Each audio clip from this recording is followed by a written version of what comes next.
Oh, saan ka pupunta? Ba't bihis na bihis ka? Ay, oo nga pala, nakakalimutan kong sabihin sa'yo. Magkikita-kita kami ngayon ng mga kaibigan ko. Mga dalaga pa kasi kami nung huli kami nagkita-kita eh. Tumigil ka, hindi ka aalis. Hindi pwedeng hindi ako pumunta. Magtatampo yun mga yun sa akin.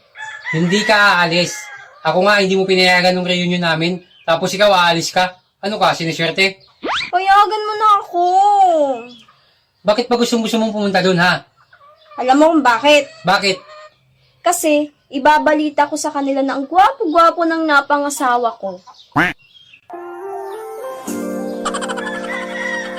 Parang tanga to. Oo nga, ipagmamalaki kita. Ewan ko sa'yo. Sige na nga, pumunta ka na doon. Ay, teka. May pera ka ba? Wala nga eh. Oh, ito. 5K. Libre mo sila, ha?